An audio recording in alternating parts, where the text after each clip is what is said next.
여러분들 아까 우리 김 집사님이 찬양 인도할 때 기도도 그러고 또 기도도 또 제 꿈과 소망과 기대를 가지고 나왔습니다. 아마 그런 게 다 있을 것입니다. 그 모든 것들이 이루어지길 진심으로 소원합니다. 또 저는 그렇게 되기를 축원합니다. 그러나 여러분 명백히 아셔야 될 것은 하나님 뜻 안에 있지 아니한 그런 소원은 이루어지지 않는다는 것을 아셔야 됩니다. 이번 설교는 제게 상당히 설교 좀 부담이 되었어요. 왜냐하면 이 시대와 이 시기가 매우 중요하고 심중하기 때문에 그렇습니다. 2017년, 2018년은 제가 아무리 생각해봐도 우리 오늘 김참 기도도 그렇게 하셨는데 매우 중요한 시기가 될 것입니다. 그 이유는 전 뭐 국제 정세 이런 차원에서 문제를 보지 않습니다. 신앙의 눈으로 봅니다. 2018년은 북한의 교회가 북조선 노동당에 의해서 말살된 뒤 만 70년 되는 해입니다. 성경에서 70년 해는 상당히 의미가 있지요. 이스라엘 회복도 보면 망했다가 70년만 회복되는 그런 역사도 있었습니다. 그뿐만 아니라 이제 일반 정서를 봤을 때 금년 아니면 원래는 뭐 순서에 따르면 내년에 그 정권이 바뀌어야 되지만 금년에 바뀔지도 모르죠. 아무튼 금년 아니면 내년에 우리나라 정권이 바뀌게 됩니다. 앞으로 어떤 정부가 세워지느냐에 따라서 우리들의 생활과 신앙생활이 결정적으로 영향을 받을 수 있는 그런 시점에 와 있습니다. 이미 우리 정부가 바뀌는 그런 과정에서 이미 경험을 했습니다. 그러나 우리가 신앙인으로서 명백히 알아야 될 것은 정부가 바뀌고 삶의 조건이 또 변화되고 하는 것들의 원인은 우리들과 대한민국에 많은 사람들이 있지만은 그 중에도 성도들, 하나님의 백성과 즉 하나님의 백성이 우리들과 하나님의 관계에 의해서 결정이 된다는 것입니다. 이걸 우리가 명백히 인식을 해야 됩니다. 이건 최근 우리나라의 100년의 역사, 즉 1900년 초부터 뭐 그거 좀 할 수 있죠. 아무튼 약 한 100년간의 역사를 보아도 명백히 알 수가 있습니다.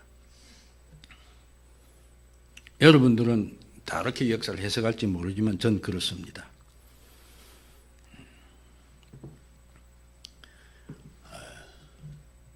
앞서 말씀드린 거 우리가 잘 아는 대로 북한 교회가 북한 노동당에 의해서 완전히 말살되고 성도들이 죽임을 당했습니다. 신앙의 자유를 완전히 박탈당했습니다. 왜 그렇게 됐느냐?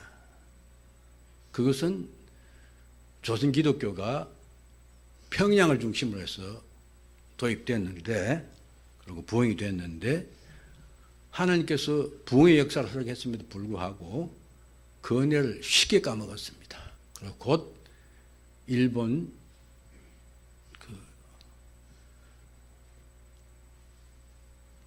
형사들에 의해서 그렇게 유도됐지만은 신사참배를 했습니다. 하나님이 가장 싫어하는 것입니다. 그 결과입니다. 그래서 지금 북한은 아직도 신앙의 자유가 없습니다. 또 우리 역사상에 굉장히 중요한 사건이 북한에 의한 1950년에 일어난 북한의 남침입니다. 그 남침으로 인해서 많은 사람도 죽고 했지만 그 중에도 교회가 많이 파괴됐습니다. 제가 저 용인 저쪽 지역에 있는 우리나라 순교 역사를 정리해 놓은 그게 되어 있더라고요. 그 제가 아는 정도보다 더 많은 사람들이 공산당들에 의해서 교회 지도자들, 교회가 불타고 많이 죽었습니다. 그 이유가 무엇일까요? 북쪽은 뭐 그렇게 됐고 남쪽도 엄청난 교회가 타격을 사실 받았어요. 그 이유는 하나님께서 남쪽엔 신앙의 자유를 주셨어요. 그리고 북쪽에서 많은 성도들이 피난을 왔지요. 그 자유를 줬음에도 불구하고 마땅히 신사참배를 회개했어야 합니다. 근데 우리가 잘 아는 대로 총회를 한 신사참배하는 회개하지 않았어요. 그리고 그들이 교권을 계속 가지고 있었기 때문에 결국은 장로교회는 고신파가 쪼개져 나가고 신사참배하지 않는 사람 쪼개 나오는 그런 분열을 일으키고 많았습니다. 이교 전쟁 바로 그것의 원인이 있습니다. 그리고 6.25 끝나자마자 우리 한국교회가 엄청난 부흥을 일으켰죠. 교회 역사상 유례가 없는 부흥을 했습니다. 그래서 대단하다고 그랬죠. 세계 사람들이 찾아와서 한국교회가 어떻게 되나 하고 뭐 한국 사람들, 교인들 엄청 이렇게 자부심 갖고 뻐개고 그랬어요. 왜 그렇게 됐을까? 그건 북한에서 공산당들이 맛을 보고 피난 왔던 성도들과 전쟁의 고통에 시달리고 있는 나라를 생각하면서 한국 기독교인들이 무릎을 회개했기 때문입니다. 우리가 잘 아는 대로 6.25 전쟁 끝나고 얼마 안 돼서 서울 저 삼각산에는 주변만 가도 기도 소리가 들렸습니다. 온통 산마다 가서 사람이 기도하고 그렇게 했습니다. 그 결과입니다.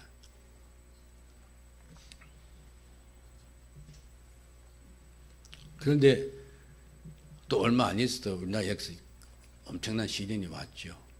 IMF라는 것입니다.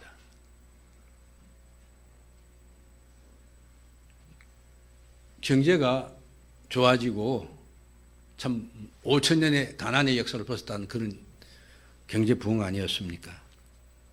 그러니까 교회가 변질되었습니다. 번영신학을 따랐어요. 그런가 하면 아주 급속하게 세소가 됐습니다. 오늘 교회의 모습입니다. 하나님께서는 우리들에게 너희들이 돈 좋아하고 돈 따라가면 엄청난 시련이 온다는 걸 경고로 주신 것입니다. 근데 한국교회 많은 지도자라는 사람들이 그렇게 보지 못하는 것 같아요. 역사를 기독교인의 눈으로 이렇게 이해해야 되는 이유는 성경이 잘 보여주기 때문에 그렇습니다. 구약 성경은 소위 이스라엘 구약시대 교회의 역사입니다. 하나님께서 이스라엘을, 하나님 택하신 백성 이스라엘을 어떻게 다루셨느냐 하는 것을 보면 알 수가 있습니다.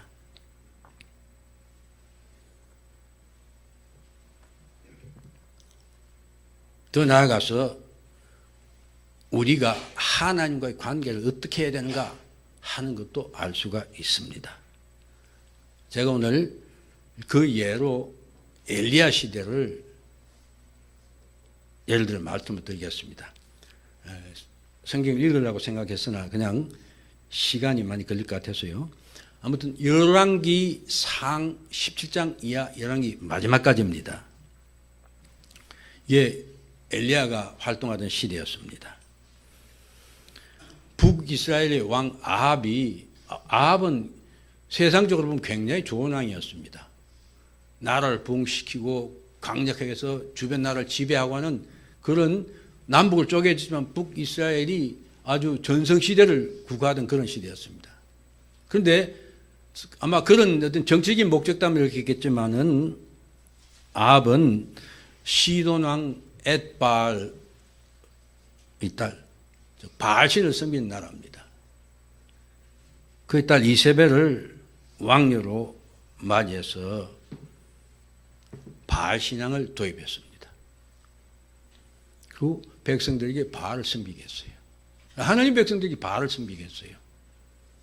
하나님께서는 바로 엘리야를 일으켜서 바알 신앙을 가진 이스라엘에게 3년 한발을 선포를 했습니다.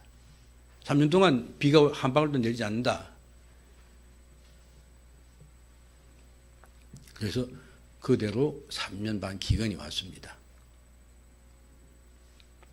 3년 반이 끝나자 하나님은 엘리야를 다 우리 바로 시돈에 피난가 있다 숨어 있다가 돌아오게 해주죠.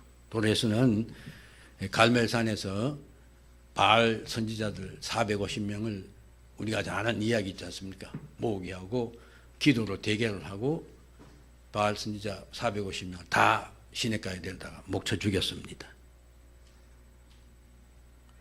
그래서 엘리야는 그곳에서 여호와 하나님만이 참신이다. 이스라엘 백성에게 왜 머뭇거리느냐? 누가 진짜 하나님 보라! 그러면서 여호와 하나님이 참신인을 보여주게 했습니다. 그리고 하나님께서 약속한 대로 3년 반 후에 가뭄을 해결해주고 비를 주셨습니다. 그래도 아합은 돌이키지 않았어요. 오히려 이세벨이 바알 선지자 450명을 죽인 엘리야를 죽이겠다고 했습니다. 우리 황 목사님이 종종 이야기하죠. 하나님 보지 않고 현상 보고는 그냥 엘리야가 도망을 갑니다. 그 죽임을 피해서 호렙산까지 도망을 가죠. 그래서 호렙산 가서 동굴에 숨었습니다. 그때 하나님의 말씀이 그에게 임했다. 네, 하나님의 말씀이 엘리야야, 내가 어찌하여 여기 있느냐, 이렇게 말씀을 하십니다. 즉 바로 영적인 전쟁을 하는 그 싸움의 현장에 있어서 마땅히 사명을 감당해야 할 선지자인 너가, 나의 부르심 받은 너가 왜 여기 도망가 숨어 있느냐, 지금 그렇게 말합니다. 그러니까 엘리야는 이렇게 변명을 하죠. 내가 만군의 하나님 여호와께 열심히 유별하오니. 그렇죠. 엘리야가 엄청 열심히 했죠. 이는 이스라엘 자손이 주의 언약을 버리고 주의 제단을 헐며 칼로 주의 선지자들 죽였으며, 상황을 말씀한 겁니다. 오직 나만 남았거늘 그들이 내 생명조차 빼앗을합니다. 그래서 도망갔습니다. 이렇게 말합니다. 하나님께서는 그 말에 대한 이러니 저러니 한마디 대답 안 하십니다. 그러면서 바로 말을 합니까? 너는 네가 왔던 광야 길로 돌이켜 가라. 다시 거꾸로 올라가라 이것입니다. 그러면서 임무를 줍니다. 다메섹으로 가서, 그건 바로 북이스라엘과 원수관계에 있던 아람입니다. 거기 가서 그 장군인 하사엘에게 기름을 부어서 아람 왕이 되게 하라. 두 번째는 예후에게, 이제 이스라엘 돌아와서 님시의 아들 예후에게, 예후 장군입니다. 그에게 기름 부어서 아합 대신 왕이 되게 하라. 그 다음 엘리사를 내 후임 선지자로 기름을 부어라. 이렇게 사명을 줍니다. 이 말은 하나님께서는 하나님 백성 이스라엘이 타락했기 때문에, 신앙으로 타락했기 때문에 심판을 하실 것인데, 그 심판하는 방법이 첫 번째가 그들의 원수인 아람을 들어서, 그것도 하사엘 장군을 왕으로 임명해서 북이스라엘을 공격해서 불신앙의 사람들 죽이겠다는 것입니다. 그 다음 예후로 왕을 세워서는 바로 바알 신앙을 도입한 아합과 그 가족들을 전부 죽이겠다는 것입니다. 그런데 마지막으로 엘리사를 통해서 이스라엘 연에 심판하실 것이라는 그런 말씀입니다. 그리고 하나님께서는 엘사의 마지막 이런 말씀은 내가 이스라엘 가운데 7,000명을 남기리니 다 바알에 무릎 꿇지 아니하고 다 바알에 입 맞추지 아니한 자니라. 이렇게 말씀하셨습니다. 사랑하는 여러분, 우리는 명백히 신앙생활 명심해야 될 것이 있습니다. 저와 여러분들이라도 그 어떤 하나님의 백성이라도 그들이 믿음을 지키지 않으면 하나님은 어떤 방법으로 경고를 먼저 하십니다. 경고를 해도 경고를 돌이키지 않으면 그때는 어김없이 징계를 하십니다. 그런 중에도 오늘 말씀대로 7,000명 바알의 무릎을 꿇지 않은 자는 내가 살린다 이것입니다. 왜 그렇게 하시느냐? 하나님이 하신 일은 명백합니다. 하나님이 내가 주권자라는 것입니다. 내가 너희의 생사화복 다 주장하는 존재다 하는 것을 그걸 통해서 나타내십니다.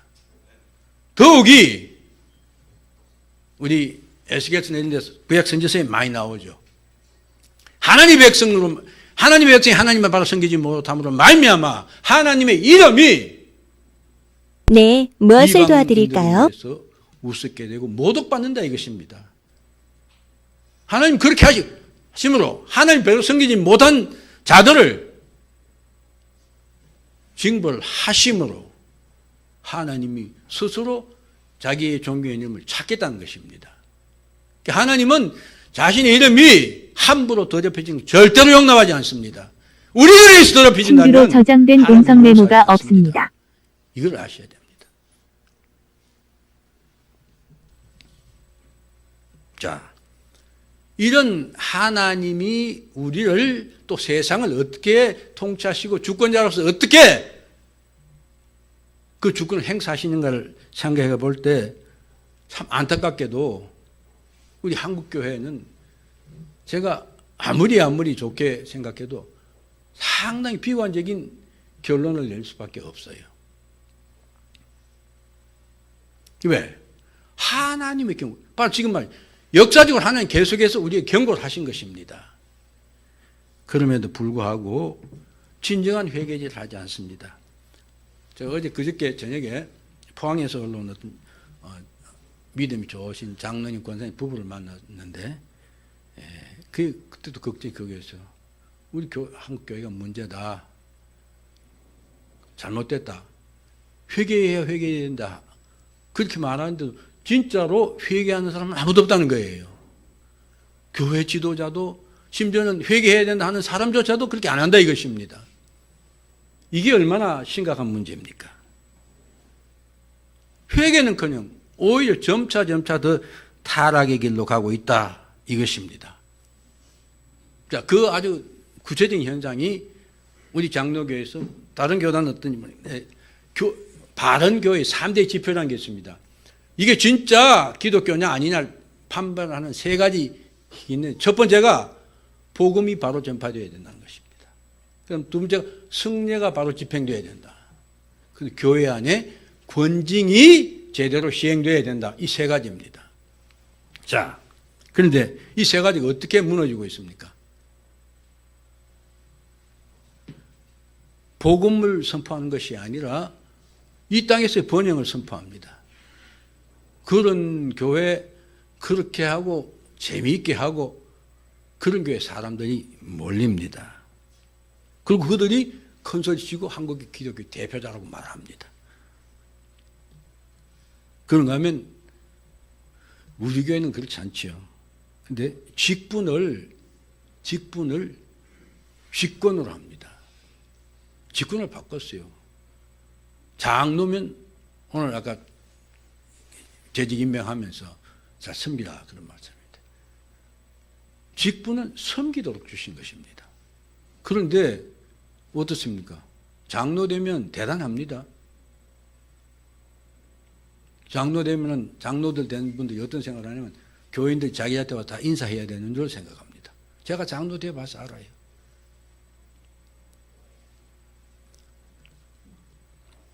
그런가 하면 권징을 어떤 식으로 사용하나 하면요. 교회 안에서 얼마든지 생각이 다른 사람이 있었습니다. 이단 믿으면 그건 바로 쫓아내야지요.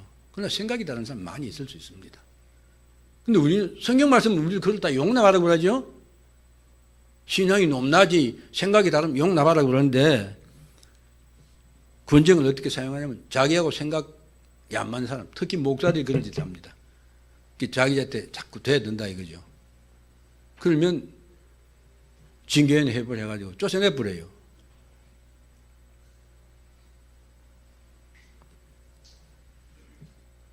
그런가 하면 아주 부끄럽고 부끄러운 현상 중 하나가 문제가 생기면 교회 안에서 다 해결하게 되어 있는데 그거를 세상 법정에 가져가요.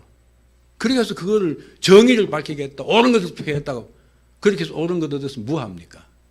이미 교회는 교회되길 포기한 것인데 그렇게 한 사람은 신앙인 되길 포기한 사람이 그래 거기서 정의를 얻었으면 뭐하겠다는 것입니까? 근데 지금 한국교회는 어떻습니까? 찍 하면 그냥 법에다 고소 고발하고 진정되고 있다 합니다.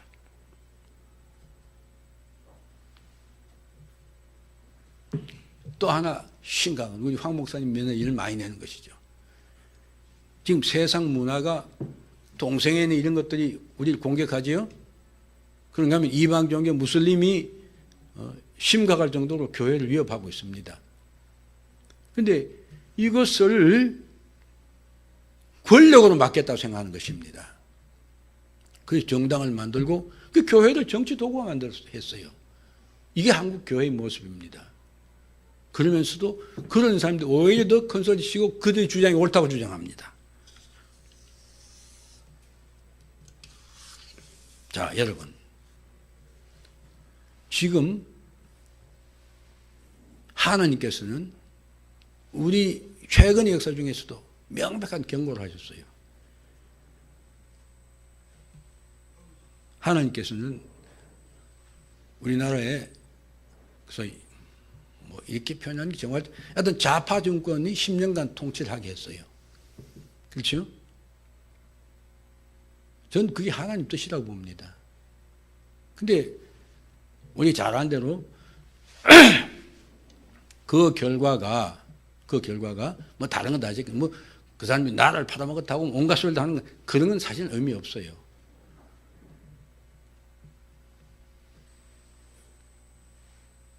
그들이 우리가 돈을 제쳐서 사실은 핵을 만들게 했습니다. 그렇게 하려고 한 건 아닌데 그렇게 됐죠. 네. 우리가 신앙적으로 볼 때 북한 정권은 사단의 세력입니다. 하나님의 원수입니다. 왜 그렇습니까? 교회를 말살하고 성도들 약 16,000명 정도 죽였다고 합니다. 신앙의 자유를 허락하지 않습니다. 그러면서 뭐 3만 개, 3만 8천 개 말하는데 북한 전역에 약 3만 8천 개의 김일성이, 김정은이 동상이 있고 석고상이 있습니다. 그러면서 그들은 김일성을 공경히 신이하고 세계에다 대고 말합니다. 그래서 온 백성들 동원해서 거기 참배하게 만듭니다. 그 사교 집단이지 뭡니까? 하나님의 원수입니다.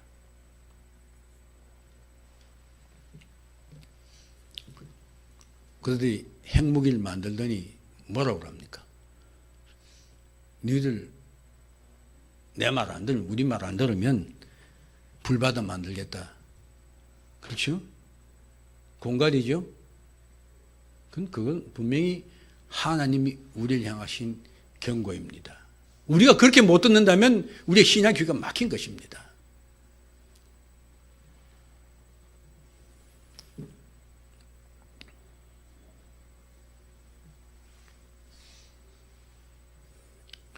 하나님 경고하시고 경고하는데도 우리가 돌이키지 않으니까 하나님께서 어떤 방법으로든지 너희들 돌이키게 하셨다는 경고의 말씀이라는 깨달아야 됩니다.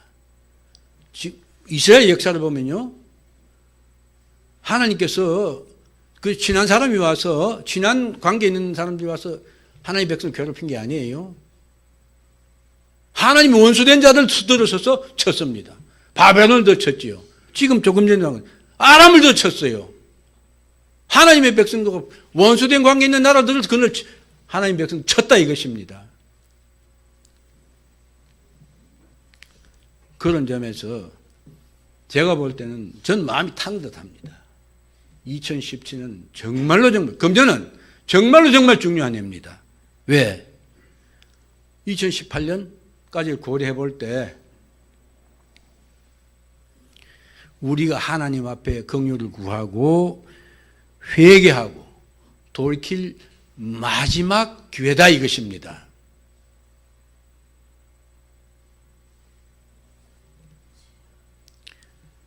(2017년은) 우리가 회개하고 믿음을 바로 세울 마지막 기회입니다. 사랑하는 여러분, 우린 하나님의 긍휼로 삽니다. 우리가 진심으로 하나님의 큰 긍휼 안에 있기를 소원합니다. 또 우리 자녀들이, 그렇죠? 우리 교회도 어린이들 있지 않습니까? 너무 이쁘잖아요. 지난 24일 날 생일도 보면 노래 잘 엄청 이쁘잖아요. 그 아이들이 하나님을 바로 섬기고 편하게 섬길 수 있는 복을 받도록 하기 위해서는 저와 여러분들이 믿음을 지켜야 된다 이것입니다. 하나님이 경외받고 우리들 삶을 통해서 내 예배뿐만 아니라 우리 삶 전체를 통해서 하나님이 존귀하게 여기를 받는 그런 삶을 살아야 된다 이것입니다. 그렇지 않으면 엄청난 징계의 채찍을 받게 하실 것입니다. 뭐 예언한다는 어떤 내 친구 한 사람은 2020 몇 년도에 마지막 끝은 안 밝히더라고요. 아무튼 다시 전쟁이 난다 그렇게 말합니다. 그 말을 믿어서가 아니라 제가 볼 때는 금년 내년이 더 중요합니다. 자, 그래서 오늘 말씀을 준비한 것입니다. 예, 이제 오늘 성경 본문 말씀을 보도록 하겠습니다. 오늘 말씀은 우리들에게 주어진 날에 우리가 어떻게 믿음을 지켜야 되는가, 무엇을 해야 되는가를 주신 말씀입니다. 자, 한마디로 말하면, 그렇죠? 오늘 한마디로 말하면 세상을 사랑하지 말고 하나님의 뜻을 행하는 삶을 살아야 된다 이것입니다. 그렇죠? 15절 이 세상이나 세상에 있는 것도 사랑하지 말라. 누구든지 세상을 사랑하면 어떻게? 하나님의 사랑이 그 안에 있지 아니하다. 왜? 이 세상에 있는 모든 것들 다 하나님에서 온 것이 아니고 세상에서 온 것이다. 그러면서 이 세상도 정욕도 다 지나가되 오직 하나님의 뜻을 행한 자는 영원히 간다. 이렇게 말합니다. 오늘 읽은 보면 12절부터 14절은요, 이게 뭐 좀 이렇게 비유적으로 된 표현인데, 말하자면 교회에 있는 그러니까 좀 신앙이 어린 사람들, 뭐 활동적 하는 사람들, 좀 신앙이 성숙이 있는 사람, 이런 것들을 이렇게 표현한 말입니다. 그러니까 한마디를 줄이면 하나님을 섬기는 사랑하는 자들아, 그러면서 15절 연결되는 것입니다. 이 세상이나 세상에 있는 거 사랑하지 말라. 그렇게 말하고 있습니다. 왜? 세상에 있는 것은 무엇이냐? 여러분 보세요. 16절 보세요. 이는 세상에 있는 모든 것이 육신의 정욕과 안목의 정욕과 이생의 자랑이다. 이건 하나님이 온 것이 아니다.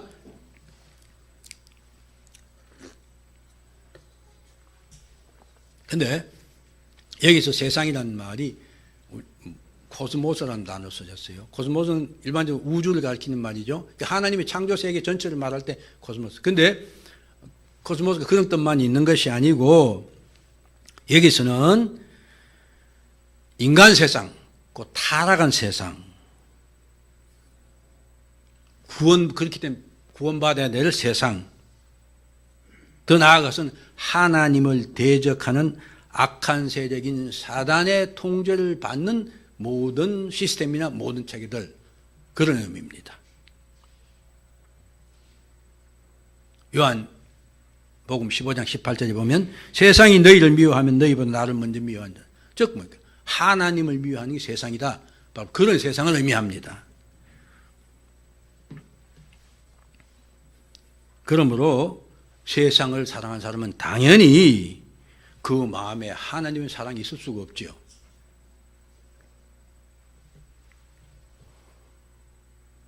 왜? 그건 전부 정욕으로 타락한 인간의 본성에서 나온 것입니다. 이거 설명할 필요도 없을 것 같습니다. 근데 이 세상의 모든 사람들은 사실은 육신의 정의, 안목의 정의, 이생의 자랑, 그것으로 삽니다. 그것이 세상을 움직이게 하는 원리입니다. 세상의 속성입니다. 그 말을 바꿔 말하면 바로 세상의 문화입니다. 세상의 모든 문화는 좋은 게 있을 것 같지요. 좋은 게 있을 것 같아도 다 사실은 성이 명백히 말한 대로 하나님께 속한 것이 아닙니다. 하나님을 공격하고 대적하는 것입니다. 여러분, 좀 이의가 있지요? 저도 제가 그 누구죠? 그 젊어서 죽은 가수 김현식, 그 사람의 노래를 제가 아주 좋아하는 게 있어요. 내 사랑 내 곁에? 집사님 그 노래 알죠? 예? 예. 그 너무 멋있어요. 그리고 김현식 그 목소리도 참 좋고 그래요. 그렇죠? 간혹가다 한 번씩 제가 부르고, 제가 컴퓨터에도 보면 그 악보를 이렇게 다운받는 게 있어요. 어쩌다가 제가 그 멜로디를 한번 흥얼거리다가 저 싶은 생각이 들어요. 예?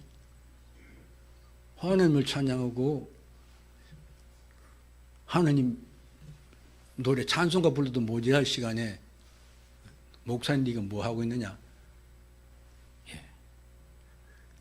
사실은 우리가 참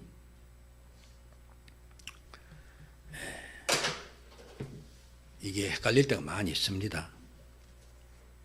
그러나 우리가 명백히 알아야 될 것은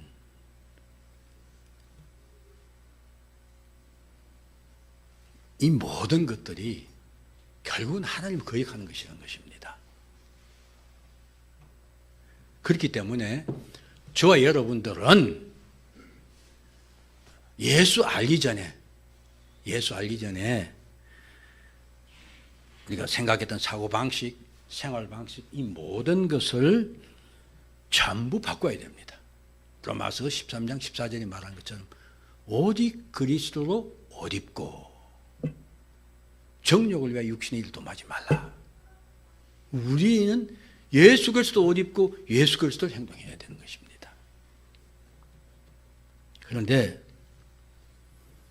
그렇게 해야 진짜 하나님 백성이 되는데 그렇게 하려면 굉장히 어려움이 있어요.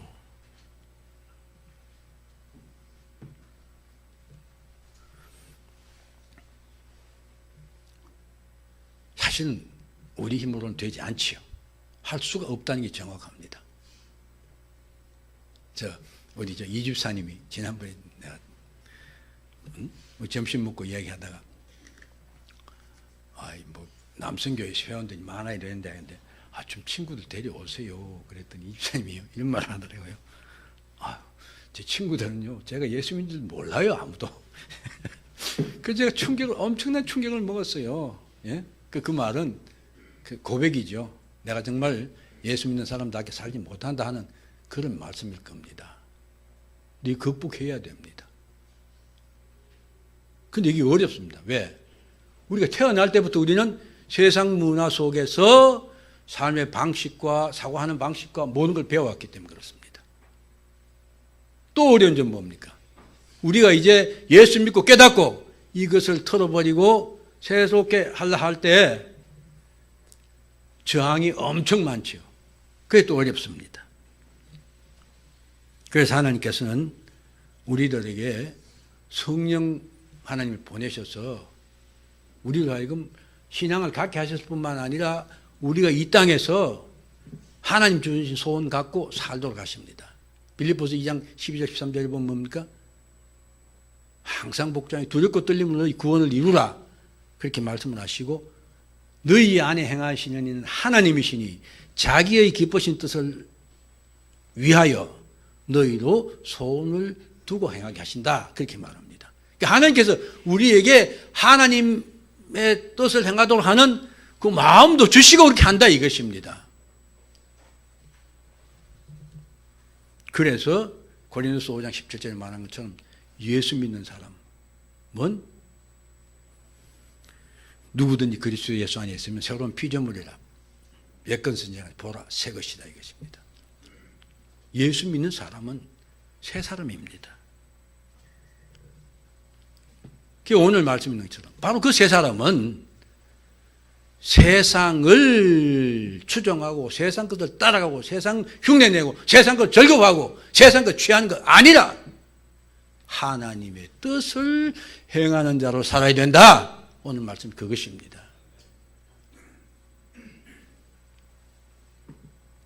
왜? 이 세상도 그 정욕도 너희들이 그렇게 왕성했다. 예, 저도 실감합니다. 저도 아무튼 그런 쪽에 강했던 사람입니다. 근데 나이가 드니까 점차 그런 것들이 수그러지더라고요.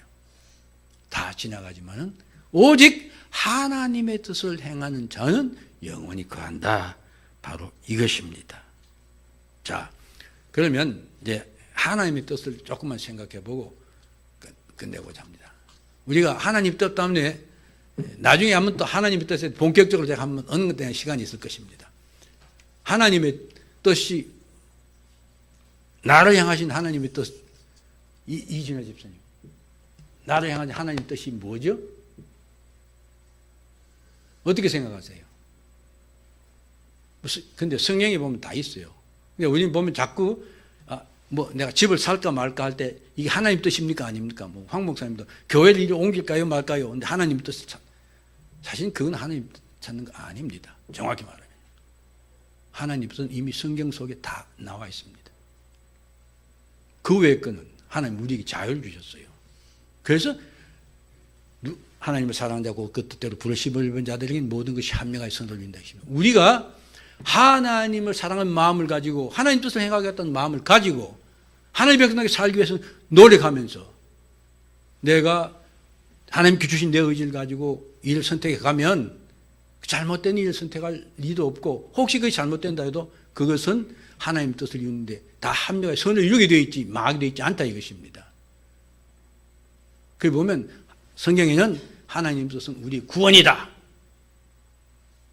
데살로니가전서 5장 16절, 16, 17, 18절이죠. 기뻐하라, 즐거워하라, 감사하라 하면서 이것이 너희는 하나님 뜻이다. 이렇게 말하는데요. 다 하나님 뜻이죠. 그러면 지금 이 땅에서 우리가 살아가는 성도를 향해서 하나님이 가장 근본적인 뜻이 무엇이냐? 무엇입니까? 박재영 미주님 뭐죠? 지적 안 받을 줄 알았다. 지적 받을 줄. 예.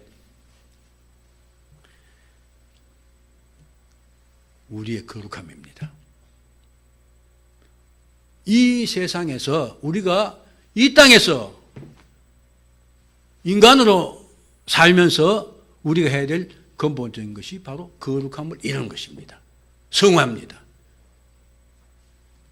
이게 구약에서도 신약에서도 우리의 거룩함을 말하죠. 데살로니가전서 4장 3절에는 하나님의 뜻은 이것이니 너희 거룩함이다 이것입니다. 즉 저와 여러분들이 세상과 구별되는 완전한 하나님의 백성이 되는 것입니다. 이것이 우리를 향한 하나님의 뜻이다 이것입니다. 자, 이걸 성경에서 여러 가지 표현을 하고 있는데요. 로마서 8장 29절 뭐라 합니까? 하나님이 미리 하신 자들로 또한 그 아들의 형상을 본받게 하기 위해서 미리 정하셨으니 이는 그로 많은 형제들이 맏아들이 되게 하려 하십니다. 즉 하나님께서는 저와 여러분 성도를 부르실 때 이미 예수 닮도록 정해놓으셨다는 것이에요. 그 이유가 무엇이냐? 즉 예수 그리스도가 맏아들 되고 우리는 그 뒤따르는 하나님의 아들 되게 하기 위해서다. 이렇게 말합니다. 자, 그것을 그 한마디로 말하면 예수 닮은 사람, 거룩한 사람이 되는 것입니다. 요한일서 3장 2절 3절에 보면요. 있죠. 사랑하는 자들아, 우리가 지금은 하나님의 자녀라. 장래에 어떻게 될지는 우리가 알지 못하나 그가 나타나시면 우리가 그와 같을 줄을 아는 것은 그의 참모습 그대로 볼 것이기 때문이니라. 주를 향한 이 소망을 가진 자마다 그의 깨끗한 것과 같이 자기를 깨끗하게 한다. 이렇게 말합니다. 이게 뭡니까? 우리가 열심히 이 땅에서 거룩함을 성화를 진행시켜 나가면 주님이 다시 오실 때 만나보니까 우리가 주님 같은 모습이 되어 있더라. 그걸 알게 된다는 것입니다. 그래서 이 소망을 가진 자들은 이 땅에서 예수와 함께해서 엄청나게 애쓰고 노력한다. 바로 그런 말인 것입니다. 자, 그러므로 여기서 우리가 하나님의 뜻 행하는 자는 영원히 간다면 여러 가지 또 그 하나님 뜻 적은 것들지만 기본은 바로 그것입니다. 우리가 예수 닮기 위해서 거룩한 사람 되기 위해서 최선을 다하는 삶을 살아야 된다. 이것입니다. 사랑하는 여러분, 하나님이 우리를 향하여 자녀를 부르시고 요구하시는 것은 우리의 거룩함입니다. 예수 닮아 깨끗한 사람 되는 것입니다. 우리가 좋아하는, 우리가 취하기 쉬운, 양보하기 싫은, 그렇죠?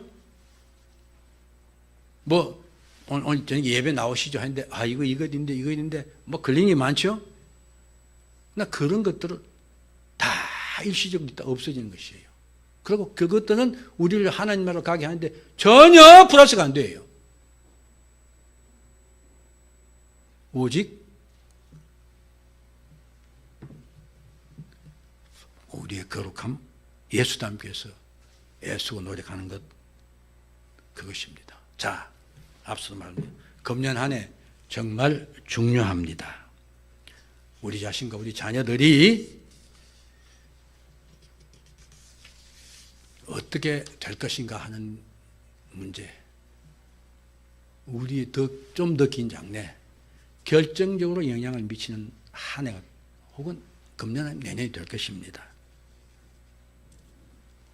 저 여러분들 정말로 세상과 적당히 타협하며 사는 생활 버리십시오. 우리 잘못하면 하나님 계속 경고를 주셨어요.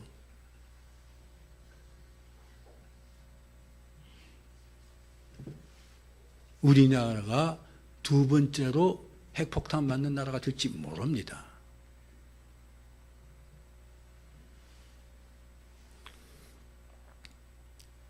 우리가 하나님의 긍휼하심을 우리 삶 속에 채우고 진짜 긍휼함을 받는 사람이 되기 위해서는 우리가 하나님 바로 써야 됩니다. 우리가 다 잘라내야 됩니다. 그리고 예수 닮기 위해서 거룩함을 이루기 위해서 최선을 다해야 됩니다. 금년에 그렇게 해야 됩니다. 그렇게 하고 저 여러분들 시간 쉬지 말고 기도하라고 그랬죠. 시간 되는 대로 엎드려서 하나님께 우리 나라를 위해서 간구해야 됩니다. 제가 이제 저녁까지 있다가 이제 잠자리 들려면 보통 기도하죠. 그래 그냥 간단히 기도하고 이제 좀 늦었으니까 자야지 생각하다가 아니야 이럴 때가 아니야. 그래서 다시 기도하게 됩니다. 저 이야기하는 것 아닙니다. 우리 지금 2017년만 우리 마음의 자세가 그래야 된다는 것입니다. 자, 우리 이 시간 세상 따라 타협해가며 사는 삶을 청산하기로 결심합시다. 그래서 하나님이 기뻐하시는 신앙이 되기로 결심하고 이 시간부터 실천해 나가는 모두가 되시기를 진심으로 소원합니다. 기도합시다.